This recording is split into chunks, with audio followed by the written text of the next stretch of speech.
Charlie and Donna Adelson talk about many things in this jail call, including Charlie's trial, his sister Wendy, her ex-boyfriend, and more. Charlie tells his mother about a woman in a blue dress who smiled and waved at him in court. Take a listen. Hi.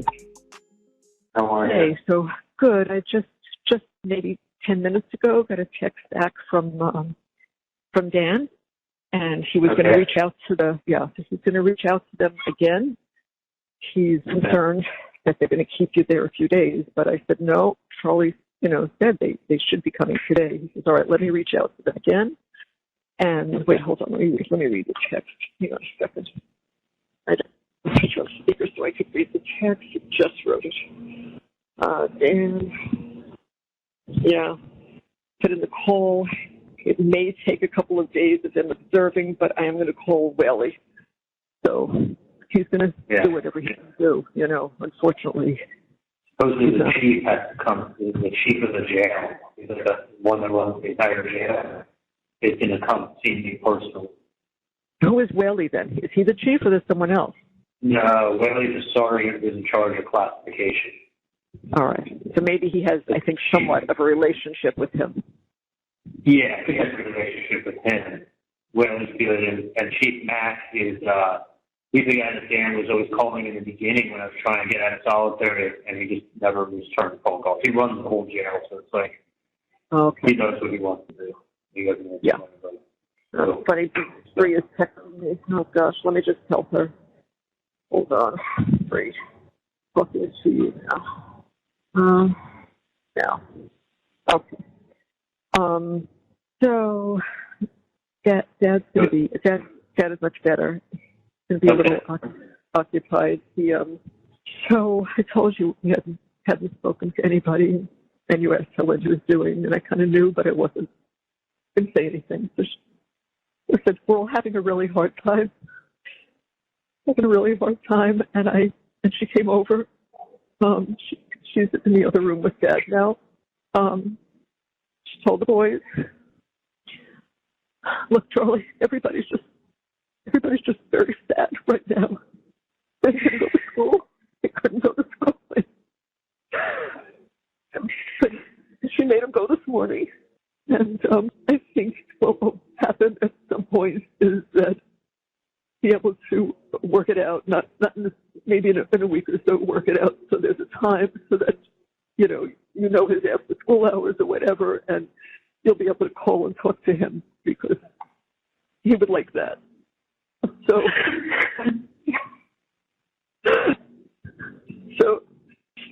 they're going to be fine. They're kids, things recover real fast. But I didn't know this until she came over because she didn't want to talk to me or tell me anything without being here in person. All the things I wanted to do, I'll never get to do. I don't want to get into detail. I just want you to know they love you. They love you, and they're sad, and they understand what happened. They totally understand what happened. They know that none of us had anything to do with this, and they are. They're sad. So, for now, we'll leave it at that. Just the grown-ups will talk, and in a week or so, they'll straighten out times, and so that you'll know that you have a set-up time, and you could call, and you could talk to him, and then things will be as fresh, and everybody will be calmed down, and they'll be able to talk better. Okay. Right now, it's all too fresh, honey. Oh. And that's why this is not a time to tell your son. I mean, I know Bree said, something with Roman. Roman knows nothing. Roman knows Daddy's calling, and that's fine. Let us stay like Daddy is calling, and that's it. Yeah, Ro doesn't know. He's happy. He gets on the phone with me. And he's like, yeah, this will all be over soon. He said to me yesterday on the phone. He must have heard Brittany's mom say that to her. The kids just repeat. I don't even know what the hell they're repeating. Right, of course. Well, no. Like, yeah, it'll all be over soon. It's all going to be okay. Yeah. I'm like, oh, you got no idea. No. Uh, anyway, Dad's talking to her now, so I can't put either one of them on right now. That will happen. It can't happen right now. Okay. In the meantime, you got me, and you've got Dan, and you've got Bree, and we will hang in there until I sent Janice the copy of the pictures. I made like 6 pictures of the copy of the Jerry's patio receipt, because they do it on the light green paper, and it's got like a old-fashioned carbon with blue writing. It's very hard to read, so I took lots of pictures, like close-up and distance, and the exact address of which Jerry's patio store it's at, and so I sent all that last night. Told her it wouldn't be ready till after the 11th, and so at that point, she could go get them. So I did that. What else? Dad's going to have to still arrange with the electrician to go to Whale Harbor, because he can't rent or sell a house that has no lighting working in the living room. So it's got to get done one way or the other. So he's, not today, too many other things, but he's taking care of that. And if we can't do that, I have other people that are going to make calls to me and take care of some things, because we have more important things to do. So we're getting things that were on a time frame. We're getting those things finished. So, yeah. So, we texted June. Funny, they're like talking like friends now. I guess people were pretty mean to June. Bree felt bad. She reached out to June. She's like, Bree's telling me that June is so sweet. She's like, she told me the same thing. Yeah. She's like, June is really so sweet. She's like, she feels bad for her. She's like, she may not be the brightest goal, but she's sweet and she cares about you.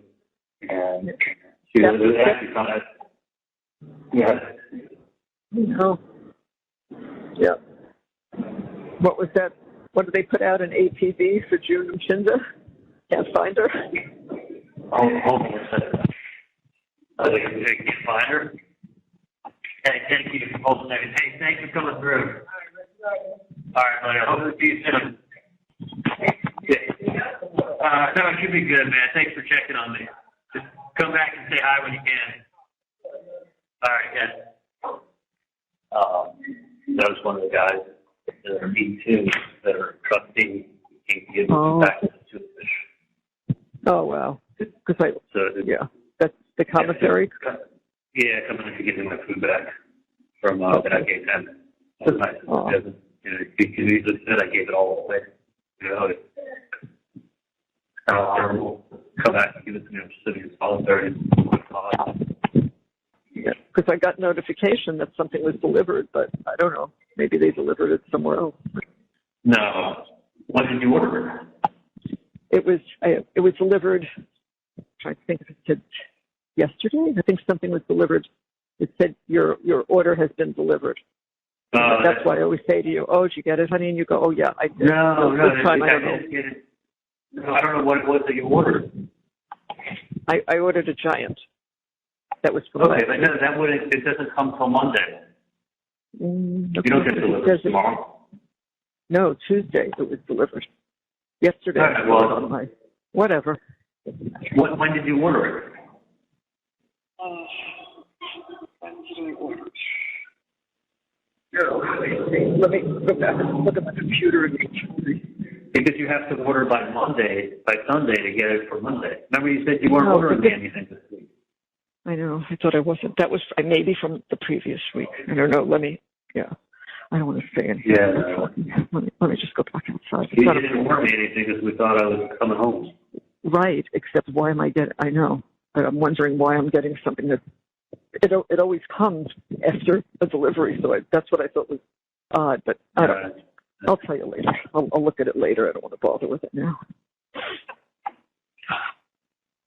So you were saying that I call point bulletin for June. Say that again. You broke up. They put out an ATV for June and Cynthia. You didn't hear that when they No. wanted her. She was, maybe you didn't hear the judge when June was supposed to testify. Oh, they called her early. She told her to come at like 2:45, and I guess they were running ahead of time, so she went somewhere. Oh, because that's what she said. And then her phone went off during the. He says that was my alarm to come in, and they were. Yeah, that's my alarm. You're supposed to wait in that witness room, and she didn't wait. I guess she went for a walk, and so that's when the judge said, "Do you have a nice tour of the courthouse, June?" And she said, "Oh no, I've been here twice before." Yeah, she's like, she really thought he was asking her like, "Oh, did you have her? What do you think of the courthouse?" She's like, "I've been here twice before." Like she wasn't trying to be funny. She didn't. She didn't catch it. I know. She was. I mean, and then like she was so nervous, and then her alarm rings off, and she's like, "Oh, that's my alarm to be here." Like, yeah. She told her, "Oh, you need to be ready by 2:00 or something." I called her 1:15. So she just was left and set an alarm to be back at a certain time. Yeah. Yeah. So they. She actually looked fantastic when she. She looked gorgeous. Oh my God! I said to Dad, "That's June." She looked gorgeous. Woof. Yeah, she did her hair. She never does her hair. She hardly wears makeup either. I don't think she wore any makeup. She's just she looks stunning. Yeah, she looked beautiful. Yeah, but she was sweet. I didn't know what they would believe when they said, "Do you still have feelings for him?" She said, "Yes, I do. I still love him." And I'm thinking, shit, is that good? Is that bad? It doesn't matter. It doesn't matter. There's nothing that she testified to. Yeah, she was just being honest. And even Bree said, "You know what? She was just being super honest." I said, "Yeah." Yeah. I mean, she told him, she's like, "Look, he was my last serious boyfriend that I had 5 years ago." Mm-hmm. Like, I haven't had a serious boyfriend since then. Like, I think it made me very likable that, like, somebody this sweet, 5 years later, still thinks that highly of me. Not only did that make you likable, but when you testified, everyone said, "Oh my God, he's really like a nice guy." You know, you testified likable, and likability is a good thing. I act like myself. You weren't arrogant. You weren't arrogant. You weren't anything like that. You're untouchable. You're arrogant. Like, yeah, those adjectives that you use are describing somebody who's very unlikable who you want to convince. And like, you're taking little clips of how I look on a tape, or how my body language is, or how I'm talking to Katie at a cafe, and like, you're going to determine whether I'm guilty or innocent based on my like how nervous and excited I was, and like upset I was, and like my head was spinning, and I'm just thinking out loud. Like, everyone's different. Some people just shut up in a situation; they clam up. Other people think out loud. Other people just think to themselves. Like, I'm definitely somebody that I have to think out loud. I know. You say it over and over and over again. No evidence. How do you do that? No evidence. How do you do that? That's all I'm hearing from people. No evidence. How did they do that? No evidence. Well, oh no, we have he said on the tape, and I'm involved. Yeah, but I'm not involved. That's what I meant. And I would say it again. I'm involved, but I'm not involved. Like, I'm not involved in a murder. That's just what. But then you cut the sentence short, and you're like, "Oh, he says I'm involved." I say I'm involved, but I'm not involved. Yeah. Like, it don't matter. Like, we got emails, we got Wendy's book. You talked Wendy out of buying a house for 5 different reasons, not one reason. I mean, I could see if I said, "Hey, Wendy, here's one big reason not to buy a house." I said for 5 different reasons.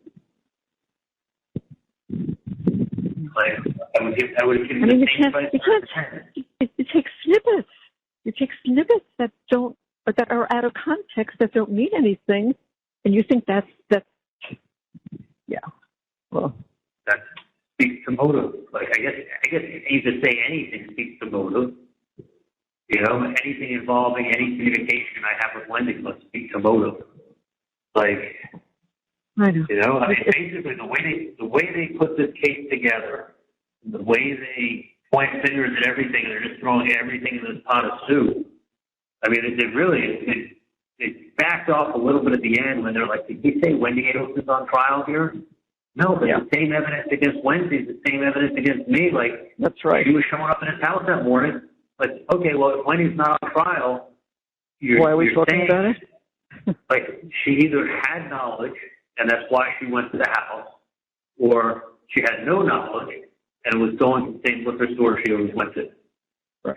So she knew the route, went the old way. It was an extra 7 minutes out of her way. She didn't care. She was on autopilot. Like, as Dan said, when there's truth, right, when Dan said when there's an alternative to what's being presented and it makes sense, that's reasonable doubt. It just has to be reasonable doubt. It doesn't have to be anything more than just reasonable. He said, and it's beyond reasonable. Beyond. I mean, he was. Yeah. I mean, and the way, I mean, I don't know if it was me, but when I was listening to her give jury instructions, it sounded like, y'all, if you feel, you know, that you think y'all are smart, if you think it's reasonable that he's guilty, then you feel guilty. Like, I'm reviewing that today. I know exactly what was said. I'm pulling it up. I know. She made it sound like if you think the Chiefs are better than the Dolphins, vote for the Chiefs. Like, don't be silly. You know the Chiefs are better. Okay, I'll place my money on the Chiefs before the Dolphins, but not beyond a reasonable doubt. Like, what does a reasonable doubt mean in a first-degree murder case? Like, did the person present something that did happen, actually, that is different than what you think happened? It's not that. All the other coincidences these people didn't want to hear. A coincidence is something that you can't explain. Right. It's just, right. It's just a coincidence. There is no explanation for a coincidence. There is no explanation for the TV repairman, for the TV comment by you that the TV costs about $5, and that's the present that I bought Wendy when she got divorced. That's a fucking coincidence. Very ironic that TV gets brought up 3 times in the one plan. Very ironic. Mm.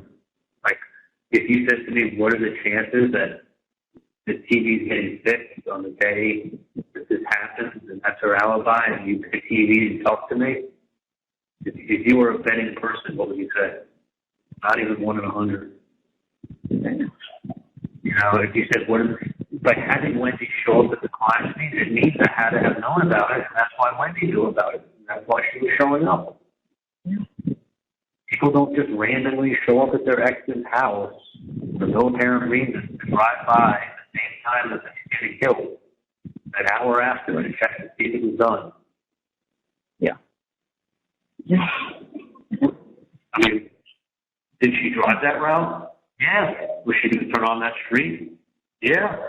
Yeah, she did. What brought her to that place and time? Like, crazy. I mean, it's crazy. It's what you said to me the other day. It's like a movie crazy. Like, wait a minute. These things can happen. These are coincidences. It's just a crazy coincidence, but it happens.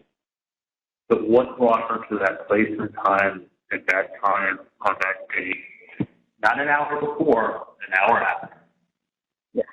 Like, it would have had to be, like, not 5 hours later, not 30 minutes before, but an hour later. I know. I mean, dude, I had the 911 operator's aunt come in for jury duty on the case. And we said, listen, the judge, listen, there's going to be, we think it's a conflict because there's going to be some critique of how the 911 operator, they wanted her off the jury, right? So we're like, you know, there's going to be some critique of how the 911 operator might have handled that call.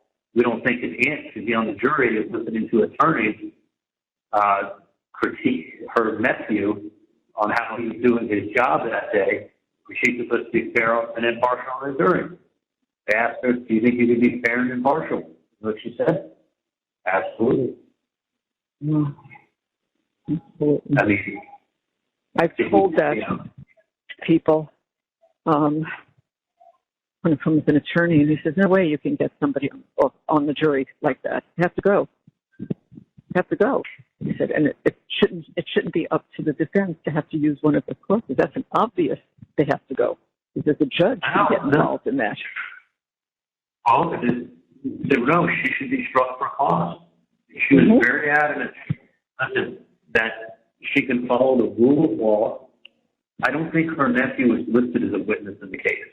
He may not have been listed. So he wasn't listed as a witness in the case. She can follow the judge's instructions, the rule of law. That's not going to affect how she handles the case. She's going to be hearing her nephew handle a 911 operator call from Geiger. Guess what?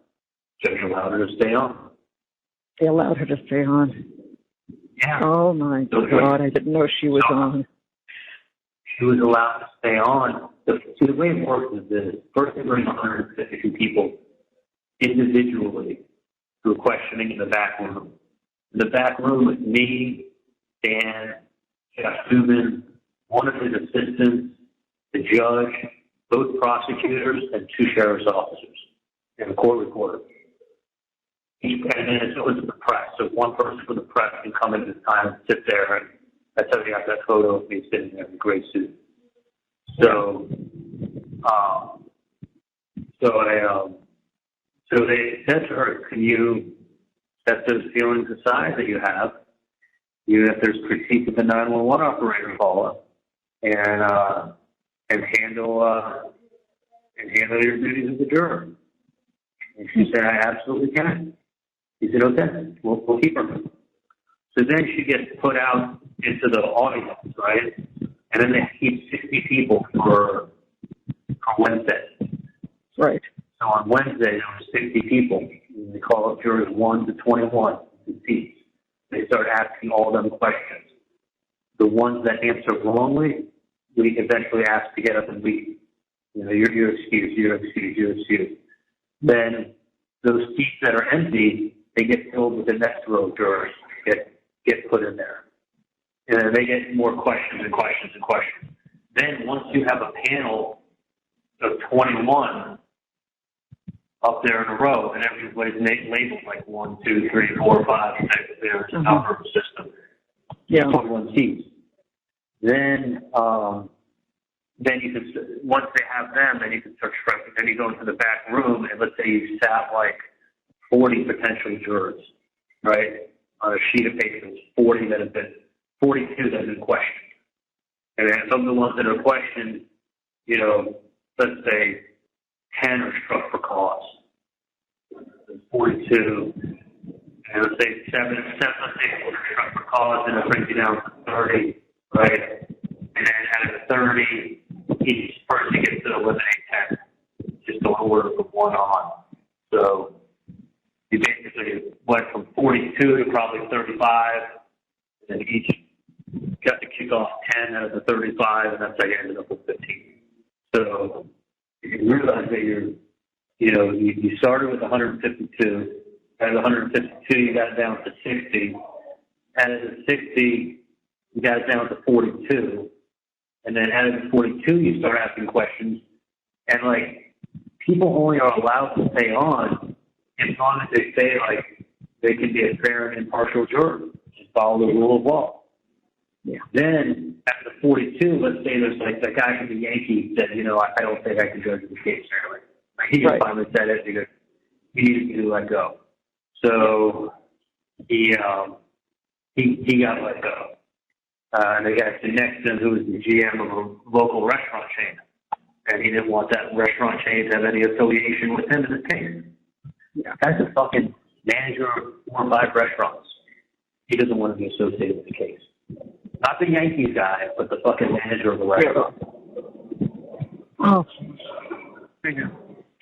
So, you got Josh Newman, who did a fantastic job interviewing people, fantastic job asking them personal questions about themselves, really trying to find out how these people think, what kind of jobs they've had, where they've worked in the past, how they look at different situations. He asked the panel, is it odd if somebody keeps a large sum of cash in their house? Do you think do you find it suspicious? Or do you have a problem with that? Or what does it make you think? And one lady was they asked her, what's a large sum of cash? And one lady's well, I think if someone has $3,000 in cash in their house, That's very odd. Like that's an awful lot of money. And then one lady who was a black lady, whose husband or her father, she said her father was a roofer. He was in the roofing business. Mm-hmm. And she said she remembers he had a top drawer in their house that had $150,000, she had like $200,000 in cash in her parents' house, or maybe he was in the construction business. And she said he had 250,000. She said her parents liked to keep cash, and he was in the business, and he kept his cash at home. And like he wasn't involved in anything illegal, but he had like $200,000 in cash in the family's house. And she said he passed away, so like she wasn't looking to get robbed. And she said no, her dad passed away years ago, and he did that. So and then the other guy said she was taken or she was struck?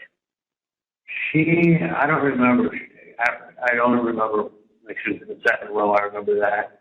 Yeah. But she just said, he was in the roofing business or construction, and he had large sums. And another guy said, well, it depends how much money you have. But if you make $30,000 a year and you have $10,000 at home in cash, that's very odd. If you make $2 million a year and you have $100,000 in your house, then that's not that odd. It's all relative to how much money is passing through you. You make $200,000 a year and you got $200,000 in cash, that's very odd. You make $2 million and have $200,000, then it's not very odd. Right. Which is like a logical answer. It depends how much you're making. But of course. okay, so the lady whose son was a 911 operator, they were like, had to use an X on her. So, like, I've got Josh Dubin there to really dive into these people's psychological profiles and to get a feel for who we're dealing with. This guy spent 4 years of his life in Tallahassee. You couldn't make that up. No. I mean, first of all, the guy has an unbelievable resume as far as like who looks to work with him. The biggest people in the world. Oh, I know. I know. Like he is the top. The biggest high-profile cases. I know. Oh yeah, he's number one. I've read about it. He's number one that you're going to use. Okay, what is the probability that somebody would be number one in that? I mean, first of all, there's a lot of lawyers and there's a lot of people wishing they could beat him. But he's at the top of his game. He's 48 years old. So that's been in business for over 20 years. Not too young, not too old. You're in the prime of your career. You're number one in your game in the country. And you went to Florida State, Tallahassee, for college. And you're from South Florida. So if there's anybody who would understand the Jewish kid from South Florida who made it, yeah, in Tallahassee, being that he spent 4 years of his life in Tallahassee, if there's anyone who would understand Tallahassee jurors, it's that guy. I mean, what are the chances? What are the chances that it's not like Florida State, like some unbelievable school where it's like, oh, he went to Yale. Like, that's kind of what I would expect. He's a top dog. Like, his brain went to Yale. He's really good friends with Stephen Bissell, Alan Bissell's son. Oh, really? His whole family. Yeah. Oh, he's from Florida. Florida Plantation. Wow. Yeah, I know. Oh, yeah, he's a local guy. He was roommates in college with Ronnie Caponera. Ronnie Caponera was on the wrestling team. Best friends with Evan Brown growing up. So in middle school, high school, I hung out with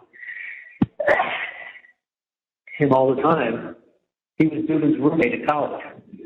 When he was sitting with me, he goes, you know Ronnie Caponera? I go, yeah, of course, Ronnie, the wrestler. He's like, yeah. He didn't tell me then, but when we were in court, I go, how do you know Ronnie? He goes, I was his roommate in college. I'm like, oh, my God. He's like, yeah, I told him that I was representing you. He said, tell him I said hi.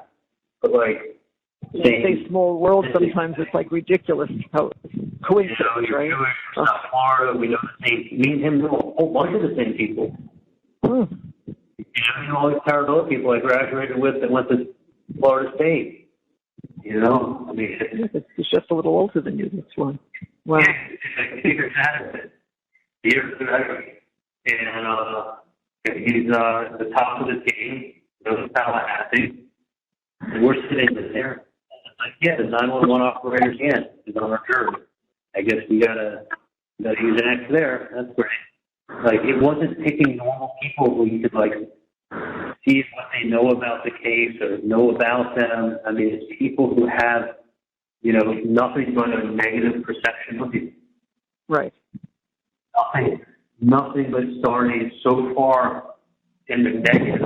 And you throw these coincidences in. Listen, coincidences, people give you the benefit of the doubt if they like you. If they hate you, they're not giving you the benefit of the doubt. That's a fact right there. I mean, I just thought that. But doesn't that sound true? Like, if somebody doesn't like you, they're not giving you the benefit of the doubt for anything. Yep, it's not one benefit. It's a lot of doubts, and it's your life. It was not like, all right, I'm going to put him away for 3 years. He's selling drugs. It's not like that. This was like, you know, if you feel like the Dolphins are just, you know what, if you think he's guilty. Yeah, the way she summed it up, it's like, yeah, I think he's guilty. Okay, well, not. Is there another possible explanation? Oh, no, he sent her kissy face. You're the best. Okay, well, I've sent the same message to Danny, who's working on the fucking roof in the AC. You know, I don't really put that much thought into my emojis and 3 or 4 words of thanking someone. Thank you for that. I'm so lucky to have you. Great job. Like, whatever. Like, that kind of context. You know, with a little sarcasm, as they go ahead and they'll take the sarcasm and go, oh, no, there's no such thing as sarcasm. You're just, you're buying presents for it. No, never bought the guy a present in my fucking life. He's buying presents for his daughter. No. I hear promise. I gave Katie something from Bud that she asked me 4 weeks earlier. And then as I was doing it, I gave it to her. I thought, you know what? Instead of I think I'm hooking up with her and I'm giving her this, so maybe just better off saying it's for me. It would be all right. Like, I was joking around, half serious, joking around. Like, of course. I didn't want the and guy you can tell that. You can tell. Like, there was no, like, oh my God, you think he's going to enjoy it. I was being so sarcastic. I'm like, I didn't know what to get a married man with kids. Like, just talking stupid on the phone, not thinking that that's now going to be taken and twisted and, like, you're going to take it literally. It was the same bag that she had asked me for that's on the wire weeks earlier for her. She said, can you get me some Bud from Bud? Yeah. That's her exact words. And so it was, can you get me? So I finally gave it to her. I kept trying to meet up with her. I couldn't. She was avoiding me. Like, holy shit! It wasn't even close to being a fair chance. Yeah. I'm like numb and I'm cold. Yeah, you're in shock. You're angry. All of it. I know. It's like, what are the 4 stages? It's shock. It's anger, it's disbelief, and then eventually you get over it, right? Is that like the 4 stages, you know what I'm saying? Yeah. I mean, Dad and I are like you. We keep looking at each other, but it didn't really happen. Oh. I just, I mean, make sure Dad keeps taking Dad and like get a fucking heart attack. It's the last thing I need to hear here. But if anything happens like that, I'm like, I missed like the last 30 seconds, honey. I know Dad wants. Take Dad, relax. I don't want blood pressure. No. I know. He's a lot better once he takes his meds, right? Yeah, well, I actually was on the portal, the doctor's portal this morning, ordering some medication. So probably later today or tomorrow, things will be ready, and I'll be able to get some more. So that's one of the things I was doing. But I thought when Janet said to me, I want to take one of the I'm taking one of the TVs. I thought she was kidding. I'm like, oh, please, so ridiculous. So I was glad she said she would take the dog, but And obviously not looking to kick her out, but she needs to actually start looking for something. That's all. I'm not telling her tomorrow, but just she needs to start looking around because that's why when she finds. What I said to her was, I don't know what my parents are planning on doing, but I can tell you that it's either going to be rented or sold. I said, I'm not telling you you need to get up next week. Right. But I'm sure, it's going to go in that direction because, Janice, I ain't coming home. Right. All right, you told her. So let me give her a little space. Let me give her like 2 weeks, and then I'll tell her because I have to make other arrangements. That's not high. Oh, you could, I told her there's a million other things that are taken care of now. Yeah. I mean, technically, if you keep that house clean enough, you can show the house with her in it. Oh, yeah. No, tell her, honestly, I'm not looking to kick her out, to list it, and then, kick her out and then list it, and I'd have it sit for 6 months vacant while she could have been living there. I don't want to do that to her. No. But if she'll keep it clean enough, you can show it with her in it. What do you think time-wise is reasonable? Because I'm obviously not listing anything yet, but 3 weeks, 4 weeks, should be looking. No, not necessarily to rent it, but to Charlie to get it ready for renting or selling. There's a lot of stuff that has to be cleaned out. The second bedroom you can't walk into it. The one to the right. You can't walk in there because she has tons. She brought it all down from when her parents moved, I guess. Right. And she had to clear out. So there's racks. There's racks and racks of clothes and shoes. It blocks the whole room. You can't walk in there. So it has to be cleaned out and freshened up so that, She can move from the storage unit and if she gets the house presentable for showing, I'm fine with her staying there until it's rented or sold. If she can't have it presentable for showing, then she needs to vacate. Okay. So give her a little time. She has to get a storage unit for $300. It's better for her to get a new door and all her stuff. Yeah, that makes sense. Just to make it, because if the realtor comes in there, he's going to say, you can show this. So, we'll straighten it out. We'll get to that. That's a few weeks in. Got to go wait. I've been in her mom for so long, the house became like me. Like, that house became like a piece of me. Like, I wasn't ever going to leave. I was never going to sell that house. I was always going to keep it. That was my home. Like, I literally, Sure, I know. Doesn't seem real. Like, this doesn't fucking click. No, reality has not set in. Not set in because it's 48 hours and you're not, and you're in the stupid cell and you haven't even gotten out. Not even yet. Hey, what is this? Oh, yeah, man. Thanks. All right. Now, it doesn't seem real. I'm still less than 48 hours, but I came back from the jail. As soon as I got done upstairs, they put me in a holding cell downstairs. They walked me off to the van. They put me in a separate area on the van. People were talking to me through the visor. They couldn't see me. It was all metal. Like, Adelson's on here. They're asking me on the case. That would be easy. And then it took me off, and they had to change out my clothes, my jailhouse uniform. And then they immediately took me to clean out my cell, and they put me in this cell for observation, and I've been here since Monday. And this,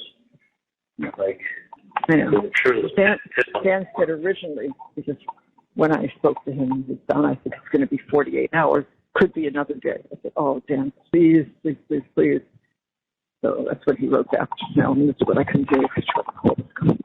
So it's been, it's not like he has control there. But it's like, you got this mirror, it's a steel door with mirror, with safety glass, but it's that mirror film on it. So you can't see out of it. Someone could be standing on the other side of the glass looking at you. You wouldn't know if they were standing right outside the door. So So, yeah. So they came back and said, fucking, we're not going to look at any of the evidence. So, I mean, when I saw what Kappelman did for the last 2 hours, I got sick. Because I said to myself, if you're not following what you should be following, and then when she was giving the instructions, it was like, you know, and then whatever Dan did, she like poo-pooed. It was like, this is not puzzle pieces. This is a mountain. Y'all, this is a mountain. And she was using everything that Wendy had ever written or said, everything that you had written, and they're tying that all in with my case. Like, what is Wendy's fucking book have anything to do with me and my trial? Nothing. Yeah. But when you tell people like what she wrote, and when you read the 2 lines out of a book, it sounds like she was making it, like she was hating on Tallahassee. And but Wendy just got up here and told you how much she liked the place. Little place on the way to a place. This was just a little stop on it. The wording couldn't have been worse. It said in the book, a little stop on the way to civilization. Just like what you said, you say things. You don't analyze. I'm going to write this. I'm going to say this. I wonder how that will. No, you don't do that. Well, she probably wrote it in 2008, and now they can sit there and say, look, she was what a good author does. She was foreshadowing. I mean, this wasn't, when he said this was an imaginary character, an imaginary character whose husband's a professor in North Florida State with 2 kids. The town that sounds just like Tallahassee, the Panhandle, on the way to stop along the way to civilization. Goes the book. Like, she's even writing it for you guys. Like, holy shit. Everything Dan did, everything that we had answers for, everything that we could explain. You can't explain coincidences. I mean, I wish you used another object that it were just said they asked for $5,000. Why you said the TV is fine, you're just being careful, whatever. Has nothing to do with TVs. It must be something with TV repairman, TV Joe, TV code. Obviously, it keeps coming up. Don't tell us we're stupid. Like, it became like that with the coincidences. The coincidences were it was like meant to insult. Like, when he just happened to show up at the house an hour later, drive by. Wait for the first one.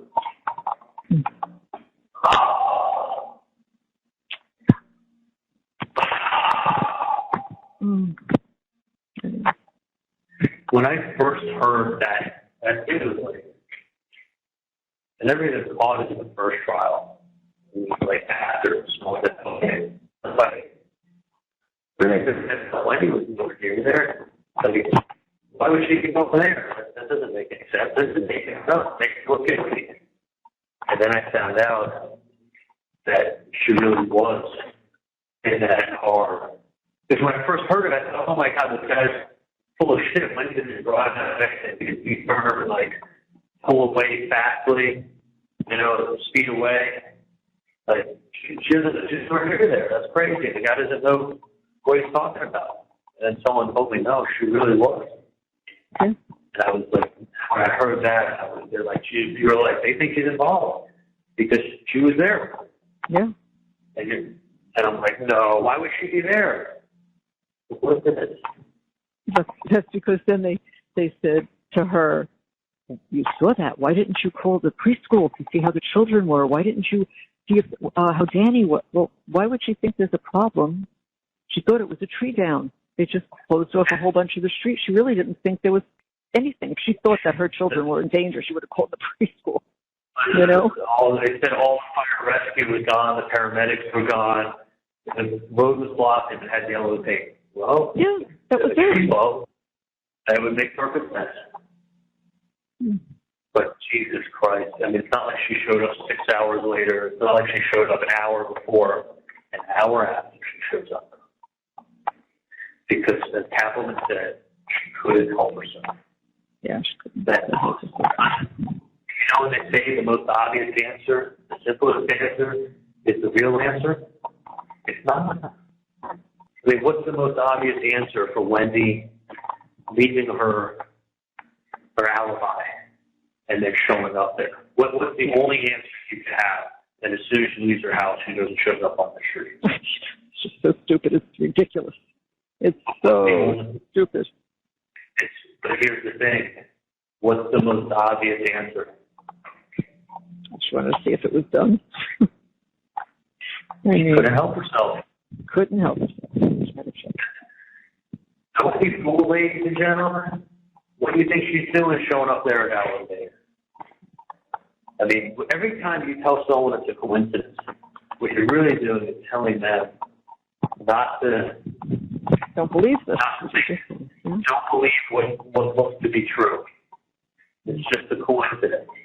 Like, when facts line up, sometimes the facts line up because it's what happened. Right. Other times the facts line up because it's a coincidence. Yeah. Like, a lot of times facts line up because it's really happened. And then people go and say, man, that's just a coincidence. Like, sometimes. Coincidence, which is really what they were. And all the explaining doesn't help. All the explaining. You start with it. Yeah. I mean, you start, was it a coincidence that, like, she wrote that in her fucking book? Yeah. There's something modeled after her, and she was just pretty much saying, like, she just saw Tallahassee as never a permanent stop. She didn't really need to say, like, on the way to civilization, to make it seem like this place ain't civilized. She's above. I'm better than this place. And when someone says this is not civilized, you're saying, like, this is not up to my standards. That's what the captain wants to show. Wendy was unhappy. Her mom was unhappy. She and Charlie was unhappy. That doesn't affect my life one bit. Not one drop. I haven't lived in the same town as Wendy since 1995. When she lived in Miami with Danny, I didn't even remember her having lived in Miami.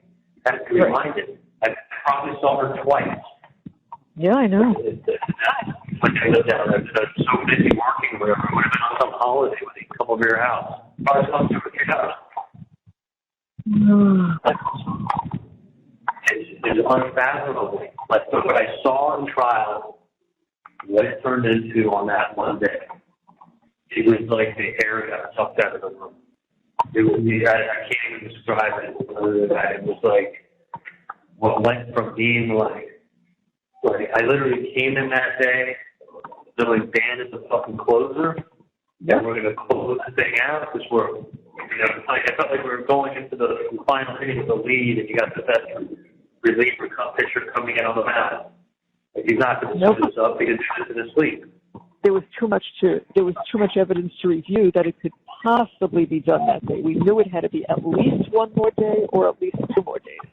And then they're walking back in. They had lunch, and they weren't even writing when he was telling them to look this, and this up.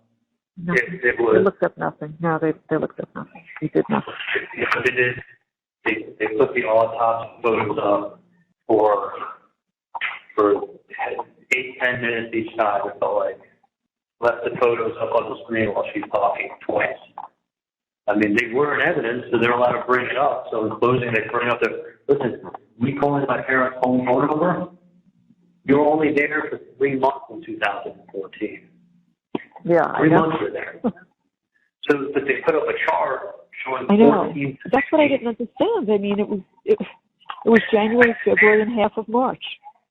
Yeah, I said, so I called that number a handful of times. They were only there 75 days, not 14, 15, 16. The house was sold in 15. Right. They had already been gone a year by the time it had been sold. So what are we, you're showing up a chart. I'm calling from my cell phone. I'm not calling from a phone. I'm not borrowing a phone to call. I'm not having them get a phone, separate phone. I'm calling my parents' landline. They made a demonstrable. They thought it was important. Yeah. I mentioned the landline. The FBI said she looked at landlines because they have to believe that they're more secure. No. You use a landline when the reception's bad on your cell phone. That's number one reason I use it.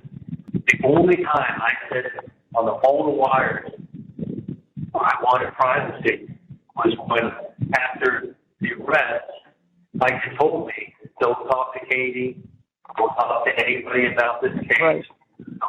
Cannot do that whatsoever. So when Eric calls me up and starts talking about Katie, I go, you know what, I remember Mike said the phone was fast because so don't talk. So I said, Eric, let me call you on your cell phone. I'm going to call you from the landline. That's the one time I really did. I didn't want to be listened to. I didn't know what Eric, honestly, I didn't know what Eric was even going to say or ask. Sure. That was the reason. That was the one and only time. And clearly in that case, I said, I'm going to call you on a different number. I never said to Katie, hey, give me a different number to call you on. I'm going to call you from a different number. I'm looking to hide it. There was no, these people, the juror number 15 totally understood what was needed to bring back a guilty verdict.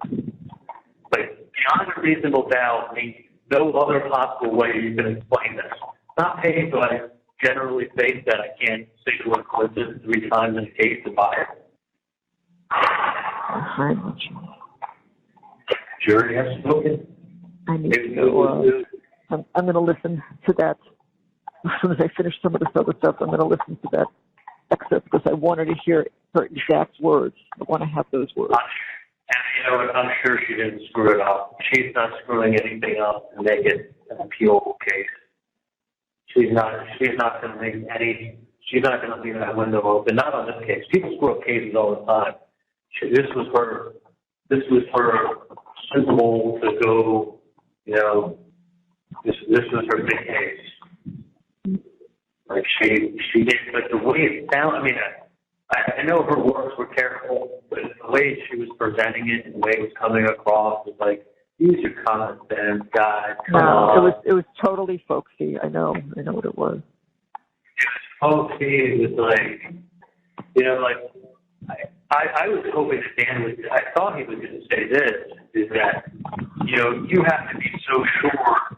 Because he once said, like, this is something that he says in closing, where he goes, you have to be so sure that you know what happens, that you would be willing to bet your own life, because you're about to take somebody else's life. Mm-hmm. You know what's crazy too is like when I'm sitting here, when I've been here for the last year and a half, like in my head, I picture myself coming off and walking through the door and walking into my backyard and like seeing my dog and being home. Like that place became me. Like that was like my stamp on that place. It wasn't just a fucking piece of property I owned. No, I know that.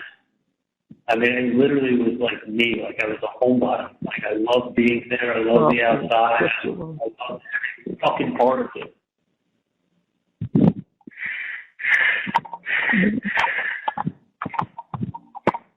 I know what you love. I don't think go off for this. Easier said than done. Like literally too good at too many things. Like I literally had a really good sharp memory with certain things that like ingrained in my head.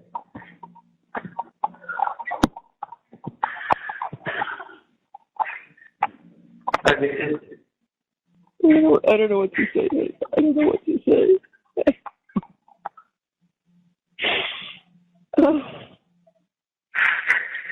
Holy shit. You have that picture of the dog bowl with me rolling and Enzo? Picture of what? Yeah, that picture I have of me rolling and Enzo above the dog bowl. Yeah. It's still hanging out, right? Yeah, I believe so. I haven't been in. Dad's been in. You want that picture? I don't want to see it. I got that. I had it for black shorts or blue shorts. It was like literally like, you know, that me. Like, that is everything that I was about. Like, that's just everything that makes me happy.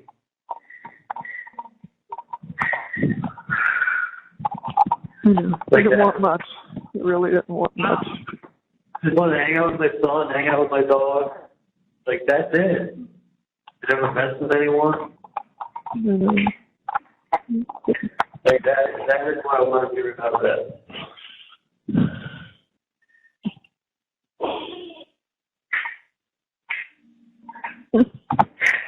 Well, it's like I'm fucking dead. I mean, it's even worse because I'm alive, but I'm dead.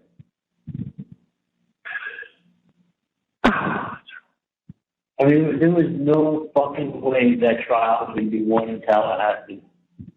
I said to Dan, I said, you can do that case 100 times up here. And he looked at me and he said, no, that case was not going to be won up here. And he looked at me and he said, no, that shit. No. Like, he'd blame himself more had he picked the jury, but he didn't. He did that the right way also. Did everything the right way. Like, maybe if it was brought the very best out. We fucking brought the best out. Yeah, we both looked at the 911 operator. We can't have her. We looked at the lieutenant from the fire department, who also was a Miami-Dade cop and an arsonist investigator, and told us he had a program. Every case he ever investigated, he never went to court because his cases were so solid, and he was like G.I. Joe of law enforcement. Yeah. He sure doesn't make it down there. That's two. Okay, we just lost two exes for no other reason other than, of course, these people, they all knew about the case. Everyone knew about the case. And Danny said, he goes, I even question the ones that we have that got on because they said they knew nothing. They tell the truth. There's no mistaking the fucking hoopla was in the courthouse because of the case that was going on that day. I mean, well, I had the mayor of Tallahassee come out to be a juror. Oh, I know. We sat with the jury pool for all day. He came in as the second to last one. It was a fucking joke. This is a fucking joke. No, for no other explanation. This is a total fucking joke shit show up here in Tallahassee. I mean, there was no way, if someone told me that you were not going to get a fair trial in Tallahassee, you don't stand a chance. You know what? They were fucking right. Whoever told me that was absolutely right. That I should have looked at things a little bit differently. You agree with me now? I agree with you now. And what did I have in my ear? No, everything's going to be fine. You're going to get a fair trial. No reason to go, no, I'm innocent. There's no reason to go do anything. I'll take it to trial and I'll win. 12 to 0. Not one fucking person. Not one person even wanted to really go over tapes and listen to stuff. I mean, they didn't listen to both tapes of Dolce Vita because it would have taken them an hour and a half. Just that. There was nothing to review. The TV show for them, and we think the Chiefs are better than the Dolphins. All right, y'all, you know what you need to do. If y'all think the guilty, vote guilty. That's not really, I mean, for a murder case, the unreasonable doubt can't be a fucking pie chart showing me calling my parents' landline on the whole phone number on the first trip and the second trip. I called my parents' landline because they were home. Right. There's nothing you're hiding by calling from my cell phone to their landline that they've had since 1979. By the way, did you have that number in the first house too? Did you just transfer it, or was that the one you got? Yeah, no, that's the first number, and they at that time they let us move it to the new house. So that's so our number. They moved in the first house in what? 76? Never had a different number. Yeah, 76. Yeah, 76. God, I don't even remember anymore, Charlie. My mind is pretty shot, to be honest with you. But a long time, and we never changed the number. You guys had, I had that number forever, and you guys had the 753 added the kids line. We had that added when you guys get older and you needed your own phone. Otherwise, that was the extra phone. You moved into the new house when Wendy was like 8 months old, right? She was a baby, yeah. Yeah. No, 79. We moved in 70. We moved in the new house in 79. That's right. So you lived in the house before that since when? We lived in the other house 2 years, 2 or 3 years. So like 76. Yeah. Could even have been before that. It's been a year or so before. I know when we bought the property, maybe in 74, and we built the house. I don't know. Back then, I don't know. Oh, too long ago to remember. First house you had? Yeah, the first house, the Ben Mark's house, and what do you call it? In Broken Woods Estates. Yeah, I didn't build that. I thought you just bought that house. Oh no, we didn't. No, that house we bought from this builder who had built it for himself as a home. The second house here, we built, and we were waiting for the construction to be finished. Yeah. So it's like Wendy was the baby. So you have the same number since 1976 that's registered to you that is calling from the same number I've had since 1996 registered to me. And they're saying they're creating a pie chart that has to show what? That you didn't want to use your cell phone, you wanted me to call you on my landline, on your landline? Well, I'm still talking on my cell phone. What are we avoiding? What on God's green earth can we be avoiding? Not that. They can now put a pie chart that shows 99.8% of the time I don't know that number except during the first and second trip. That was the one. It does say something that is 99.8%, don't you think? It just happened to be when I called the phone. There's nothing hiding. It means you're in your house. That's all. Wherever what was that? What was that proof? What? I couldn't hear you. I said, what would that prove? Yeah, what does that prove? It doesn't prove anything. Nothing proves. There's no proof. No proof. I mean, when Jeff LaCoste, the only 2 times he left town that whole summer were the 2 trips that these guys went on. Yeah. That's weird. He really only took 2 trips that summer by himself to leave town, and they were both over the same time these guys came up. I'll tell you what was weird. He testified that we met him 7 or 8 times. Is that what he said? Something like that? Yeah. You know how many times I met him? Once. Yeah.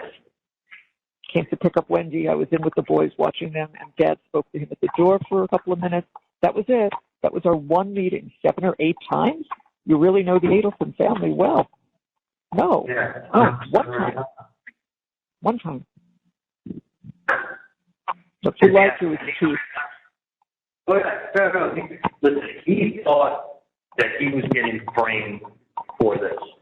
Right. He thought for sure that he had just, because Wendy was asking him, what day are you leaving? You know, so and then he had to throw in there, she wanted to know the route that I was taking. What day are you leaving? Right. Oh, so, yeah, that's what she would ask. She wanted to make sure he was leaving on a Friday. So, and the guy who rent a similar car, it's going to look like he did it. Yeah. I mean, he's literally making her out to be the mastermind. I honestly didn't even know. I thought I knew almost everything. I didn't even know until the trial that it wasn't Wendy who even mentioned his name.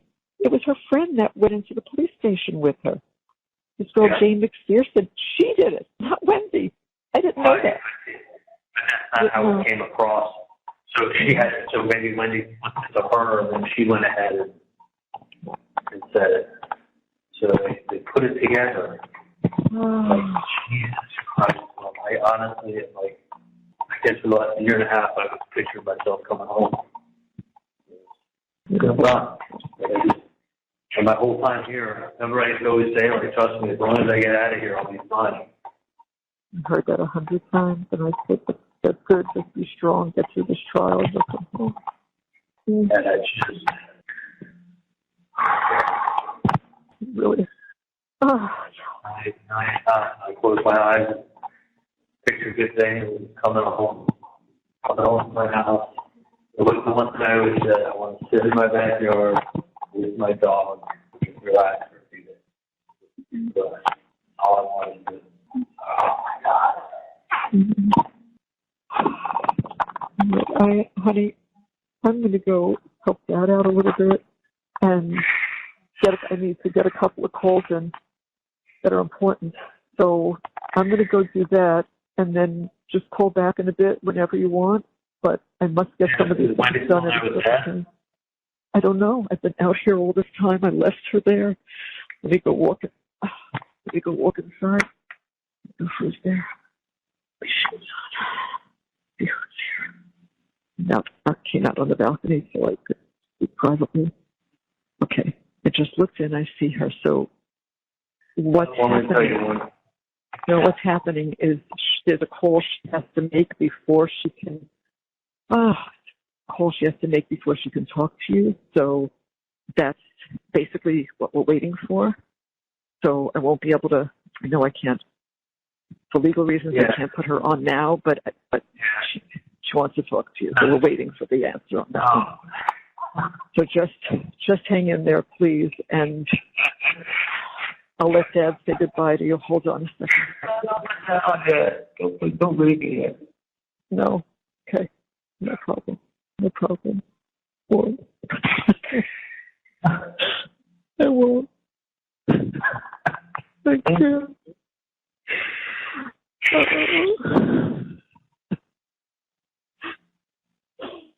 Don't fair. Just fair. Fair.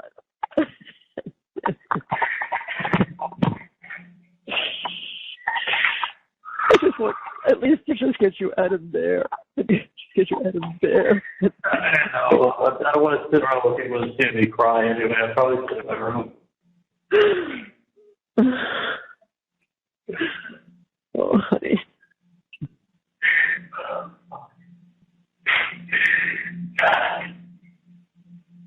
They're not, Charlie. They're not gonna come. The psychologist or whomever. They're not coming back to evaluate you anymore, right? This is it. And then I don't think she already came. I guess she came today, and I told her I came yesterday, and I came today.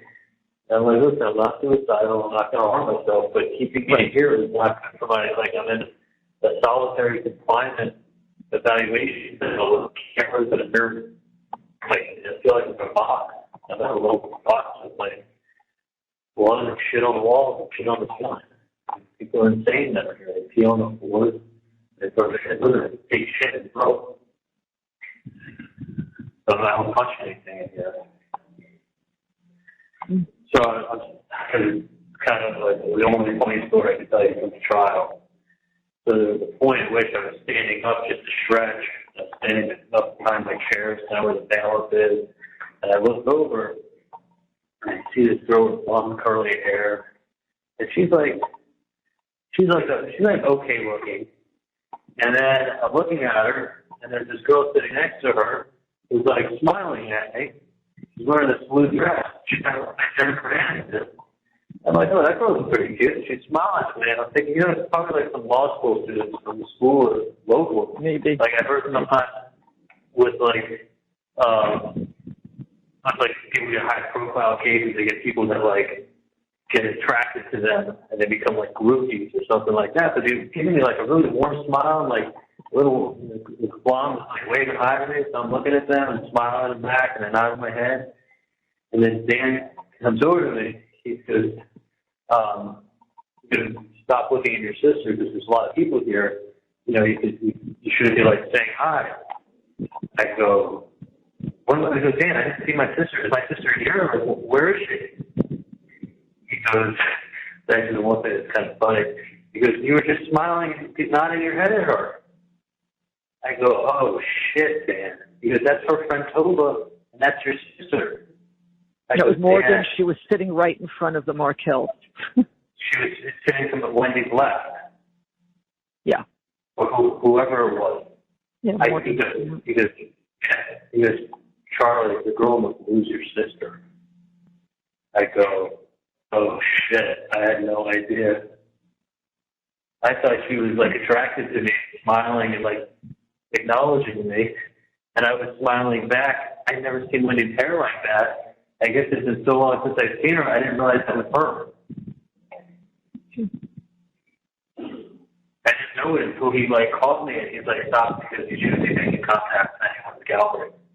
Right, I know. I called him out. I thought these girls were saying hi to me. He goes, that girl's your sister. Mm. I go, oh. Wow, you never told me that before. What's that? I said you never told me that.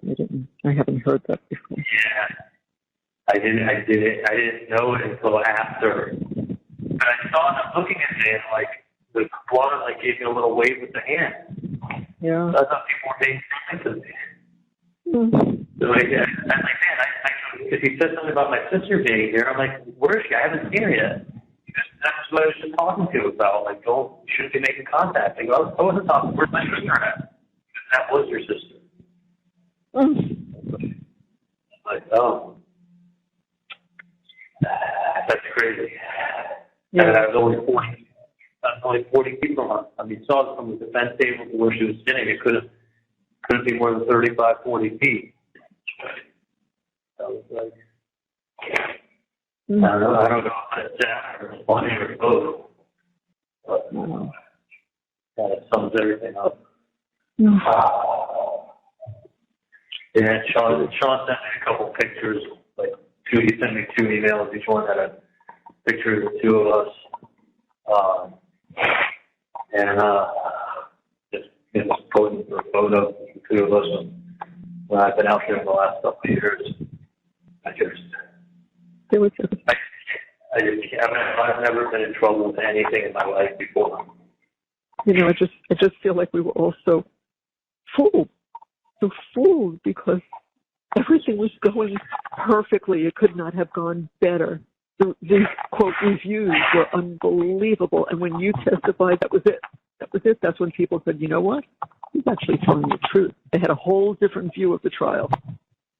He was saying all these people that were following it were saying, like, writing all this stuff off, like, okay, it's beyond reasonable doubt. That everything was positive. Like, you understand, I lived there for 2 weeks of, and then plus the week before and the week before that Haiti was there, going through everything, getting dressed up, going to court, going to jury selection for the 3 days, doing the case with Dan, watching everything go on, watch us like annihilate witness after witness, like literally like Jeff Lacoste looked like the lying fool that he was. Then following him, switching and turning red and moving, and he looked ridiculous. And then following him was Ryan Fitzpatrick, who was a lying racist thief, who was posting online pictures of me and saying, who wants to take bets? What happened when Dan said to him, did you post anything? No. And they started reading the post. What's this? What'd you say here? Please. I mean, he totally just beat him up and discredited him, but... No, he destroyed him on the stand. Yeah, he did. Totally destroyed him on the stand. Only for the state to rehabilitate him and look like, hey, these guys were best friends. That's why he said what he said, and now they have this falling out. So, but you know what? At the time, I'm watching it, and I'm like, good. This is showing the jury where the state is bringing witnesses from and what their motives are. Like, every witness that's a smart jury. Yeah, that's a smart jury. You're right. That's what you think. I saw people, when he was doing that, they were tearing him off. I mean, I would look and say, okay, every witness you're bringing forth has a motive. Every witness has a motive. They weren't really witnesses to anything. They weren't witnesses to anything. For the most part, Alicia Rivera, I think, was very truthful. So I think he tried to add stuff to the story to please more and more. I mean, listen, he didn't get interviewed until 6 months after he was arrested. He was arrested in May. He got interviewed, I guess, the end of September. So May, June, July, August, That was it. May, June. Yeah, 4 months of talking to family and looking online and talking to them and finding out what's getting fed stuff. So could he have embellished stuff a little bit to give the police more of a story that fits what they wanted? Of course, they already released my probable cause affidavit. He already, who knows what? I've never met the guy before. No, I know. Who knows what? So it's like, but was he trying to add stuff to flavor it up? Yeah, but he was one of the probably more truthful witnesses. He was. I know. Like the key witnesses they bring up are lying to fucking assholes. And I'm sitting there thinking, like, you know what? Like, the state's falling behind. They're falling behind. And Dan says to me, like, go up there and, we did not have a script. There was no script at all, Mom. He said to me, you guys know, you need to be able to answer my questions just the way that you're going to answer her questions. Right. You got to be able to answer both equally. And if I give you a script or I tell you the questions I'm going to ask ahead of time, you're going to be firing back like that. Right. When you go ahead and then she starts asking questions and your responses are real slow and not real good, it's going to be very obvious to the jury that it was all set up, that you're set up with questions from me. Because I want you to be able to answer everything, think about everything, and be the same. So there was no script, and I was probably less nervous with her than I was with him because his went so long. I was getting mental fatigue while I was talking. Right. Being up there was stressful. So it was actually, as it dragged on, it got a little harder for me to focus with him. With her, it was less time. It was probably a third of the amount of time with him. Yeah. How long do you think I was up there with her? 2 hours? 2 hours. So after 2 hours of questioning, I pulled up to her cross-examination. I give logical answers to every single thing that happened. Yeah. I go into the weekend. I'm getting all these text messages, screenshots from Maria about how great everything's going, how everybody's actually changing, and everything's great. I give my food away on Sunday. I make a couple calls over the weekend. People I hadn't talked to in forever, just feeling good, feeling like, hey, I'm coming out of this. Like I'm actually coming out. And then I walked in, and then she did that with the cut and paste, and she had 2 hours with autopsy photos that she kept putting up for extended periods of time and talking about. And it shot the air out of her. It was like sitting and watching a Dateline special. I know. It was just going through it again, talking about the book, talking about Wendy showing up, talking about the landlines, talking about all this mound of evidence, kissy face. They dated for 4 or 5 months after. No, I didn't. I broke up with her that week. I can prove it. Like, she's restating facts that aren't facts. And then they go, whatever a prosecutor says during closing is not to be taken as evidence. You're supposed to rely on what you hear during the case. Right. So, I mean, the prosecutor who's very truthful in upholding the law, you should ignore. Just rely on what you heard during the case. No, you're going to get influenced like crazy by what you just watched for 2 hours. And then Dan, whatever Dan said, she just went and poo-pooed it in her next 30 minutes. Look at the mounds. Like, basically, don't be fooled by the saying it's a coincidence. Her book is a coincidence. Her showing up is a coincidence. TV is a coincidence. Yeah, they all fucking are. I mean, she is. I wish, like anything, I got her something different when she moved out of the house. You got no idea. You could have had me buy any fucking present on planet Earth but that. You know, you look back and you think of all these things, but they had no meaning. She just pulled a bunch of strings together and made it look like Tie it up in a bow. This is it.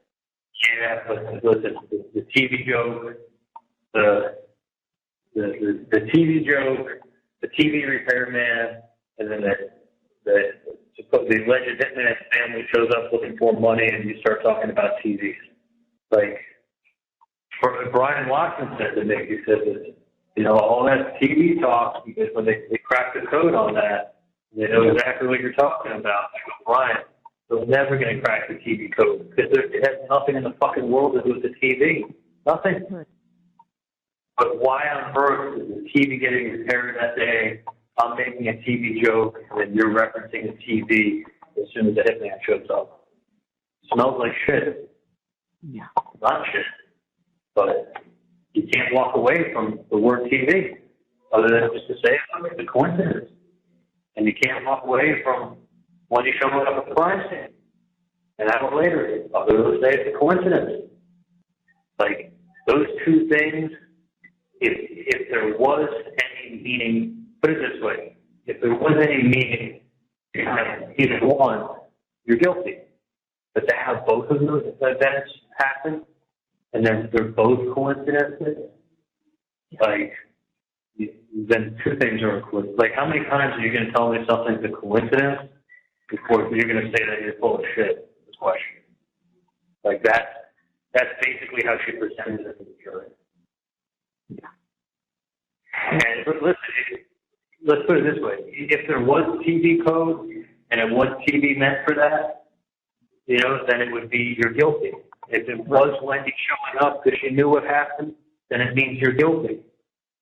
But it was fucking random events, coincidence. But two big ones, it kills you. Like, I mean, think about it. Wendy either showed up because she knew or showed up because it was a coincidence. It's one of those two. And this jury wasn't believing that it was a coincidence.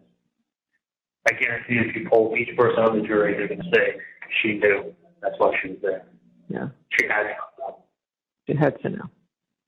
She had to know. I mean, it's not even 1 in 1,000. It's not a trip she takes every day on a route to anything. It would only be on a trip. How many times has she driven by that house? Like, and there's 24 hours in a day. So, and she's, other than going and picking up and dropping off kids, she's not going to the house to grab anything or pick anything up, or she'd be like, oh, I was going to go pick up my old bicycle or whatever. She was just on the way someplace. Going to the liquor store. She was going out of her way, on her way to someplace. Did she take the most direct route? Nope. Did she pass? She lived there, 5 years, 6 years, whatever. She knew how to go. She probably went to a But it's like, did she take the most direct route from her house to the liquor store? No.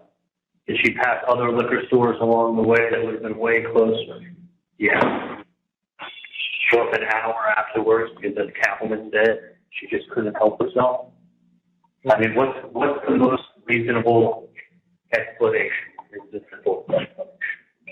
And she couldn't help herself. She knew. And if she knew, then what I said happened couldn't have happened. And it's that simple. And that's literally what they've dumbed the case down to. Is if she knew, if we feel she knew, that's why she was there on that time, on that date, then everything else that I said can't be believed. Like, if you follow that logic, cut everything out, make it simple. Like, if you think that she was there because she knew something was going to get done and she couldn't help herself, then everything else that the prosecution says at that point is help. Because then it couldn't have happened the way I said it happened. She had to have advanced knowledge. And if she had advanced knowledge, then I had advanced knowledge, and this was the I mean, you can dumb the whole case down to being like, if she was there for what Kappelman said she was there for, then you got to convict her. She was either, if she was there for whatever Kappelman said she was there for, and Kappelman said she couldn't help herself, based on that alone, you got to convict her. Or do you believe that it was a chance? Okay. It was a chase time. But she was going to a liquor store, passing closer liquor stores, and she probably would have, it was probably a 1 in 10,000 chance that that ever happened. Yeah, that's what you said. I mean, think about it. Like, would you agree? Like, you're traveling 6 miles out of your way to take a less direct route at that time on that day. Like, I think if you're a juror and you want to oversimplify everything, you can say, what's the probability of that being chance versus she knew and that's why she attended that way? Probably 1 in 10,000, just being a chance. More than likely, she was going, like Catherine said, she was going to check it out. Couldn't help herself. Why do you think they made such a big deal about, oh, you didn't call the daycare, you didn't do this, you didn't do that? Because if they could make her look like she knew about it, then what I said happened couldn't have happened. But she never saw anything by the house. She just didn't go down that far. And what they said was a vehicle matching the description. A vehicle, not license plate. You have no, she was there. Mom, they tracked her cell phone. Yeah, her cell phone I know. That was definitely her. Oh no, That was 1,000% her. So 1,000%, if Kaplan is right and she couldn't help herself, you have to convict. And that's basically how they were able to dumb the case down. They did everything. They absolutely did. Yeah. They dumbed it down to a couple little things, and then you put in the crazy emails and Wendy's foreshadowing in her book, and you got people you don't like that are shitting on Tallahassee, that think they're smarter than everybody else. They have a lot of money, and she's showing up at the crime scene. If you think that she showed up there because she had advanced knowledge, and I guess beyond a reasonable doubt, you got to convict. I mean, what do you think the chances are of Wendy showing up? It's more than 1 in 10,000. It's crazy. It's not. It's got to be more than 1 in 10,000 because of the timing. It's not just the date. If she drove by at 8 in the morning, it would have meant nothing. 10 in the morning, it would have meant nothing. Like, 6 at night, it would have meant nothing. An hour after, she's checking because she's getting antsy. Yeah. Those are the things that when you say a 1 in 10,000 chance that she shows up on that date at that time. The code actually being a TV was the joke, and TV was getting repaired, and that was her mom setting up the TV. That was all part of it. What are the chances of that? Like why pick the word TV? There's lots of words in the English language. Like that's what they dumbed it down to. Yeah, they did. They dumbed it down to the chances of you using the word TV and when you're showing up at the crime scene. Like, I'm just in shock. I know. All right, I'm just going crazy here.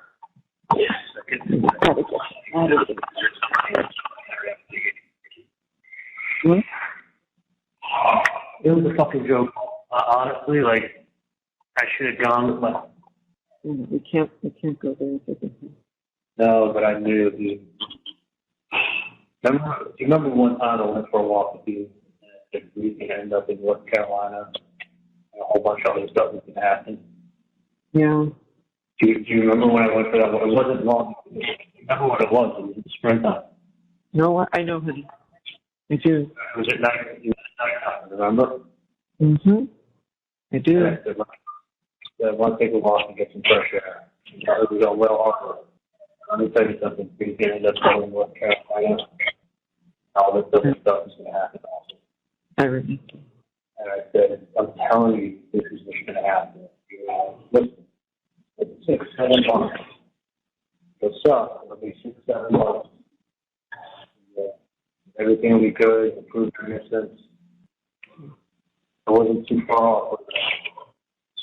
You remember when we were? We were like halfway down my street. Like, not outside the farm store, outside my house. So like, Charlie, I could picture it. I know exactly where we were. I'm old, but not that bad. I remember exactly. not by my house, it was in the middle of the street. It was like halfway between the end of the street and the house. Yeah. And I was like, let me tell you something. This is what's going to fucking happen. I can promise you. We're rolling me up in North Carolina. What did I do about it? It's like, it's just like when you're so sure of something, if you have such a gut feeling on something, like I said the other night with Benzo, that why the fuck I didn't act on something. Say, fuck everybody. I'm taking care of myself, taking care of my dog. Like, I know what I mean. I could have acted on my instinct. And my instinct wouldn't be any worse than where I am now, I can tell you that. No, I mean. And I had other people who were smarter than me saying stuff. I know. I know. No, You know exactly what I'm talking about. I know what you're saying. And I'm like, well, Dad, gotcha.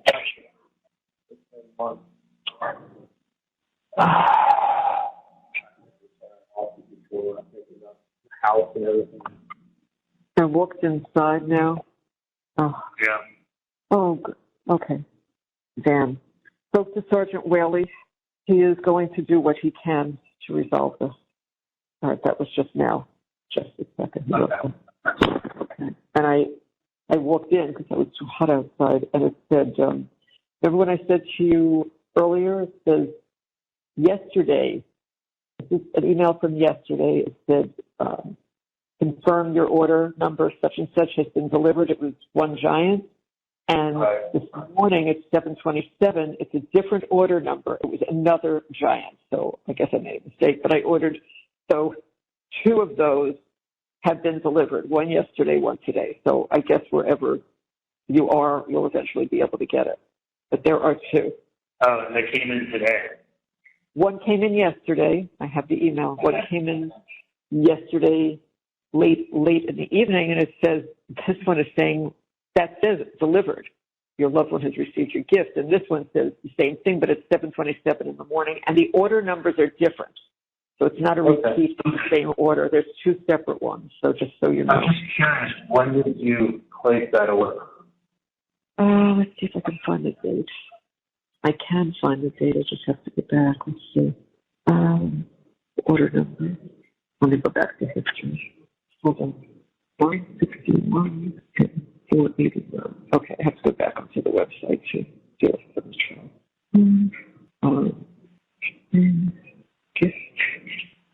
I just have to pull up like the history. I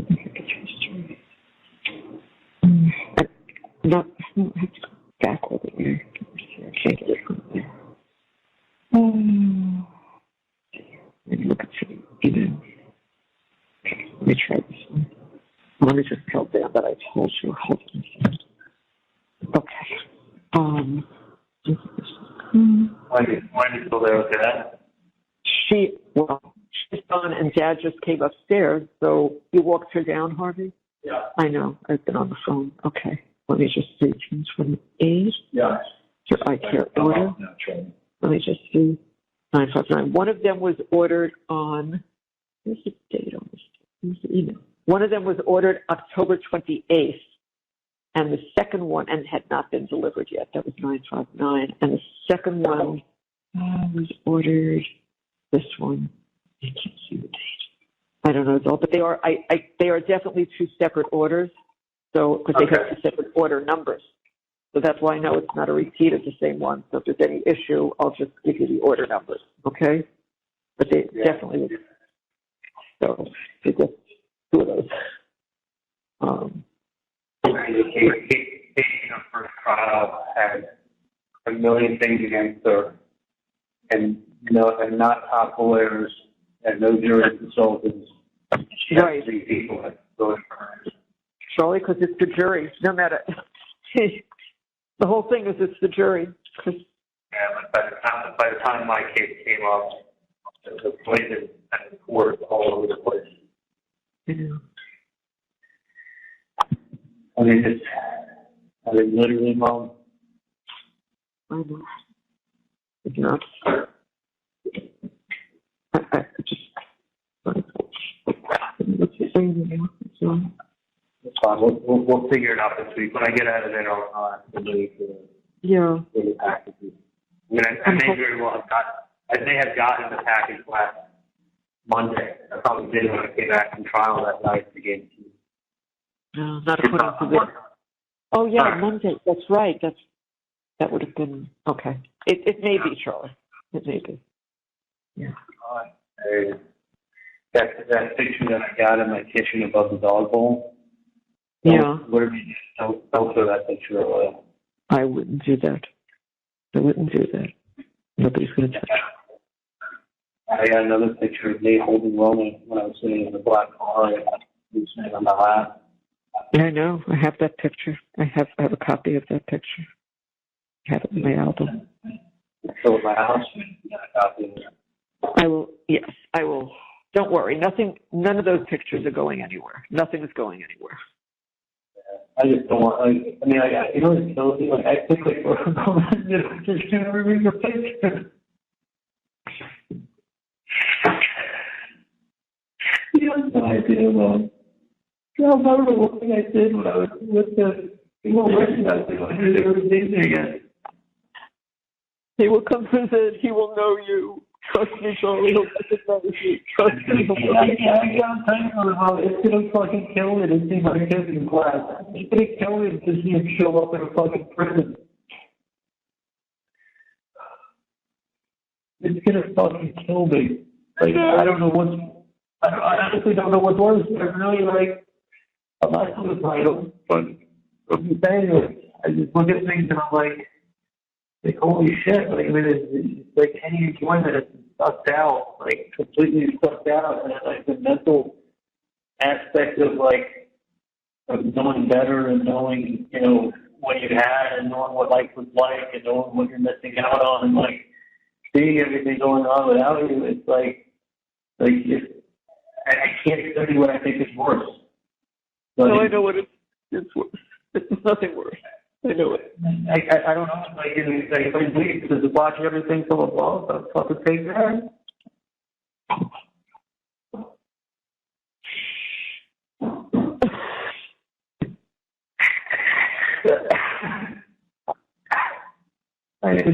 You don't understand, Mom. It's everything all at once. I know. I'm not sure at all. But I get why they come on here. I mean, because it's like, it's protocol, Charlie. You know, it's just what they do. Yeah, you lose everything and anything, any facet of possible enjoyment, everything that you can possibly enjoy is going to be mental torture. What you're missing, you know. I mean, it's buried in concrete. You can hear, you can see, you can talk. You're like, if the world's going on around you, you're just trapped. It's like, it's rough, Mom. It's very rough. It's very rough. You know, I talked to Dan, Dan's realistic, and he's like, look, you know, you got to pray for a miracle. Right. Yeah. We have to. I'm not grasping at straws, but we are trying anything and everything. So we're just trying.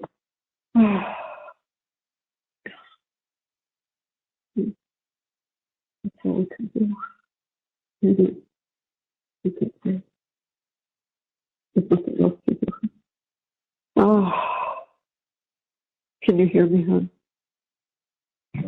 Charlie, can you hear me? Honey, can you hear me?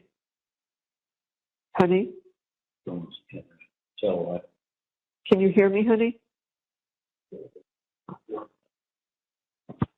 Thank you for watching. Please like, subscribe, and turn notifications on so you don't miss the next one.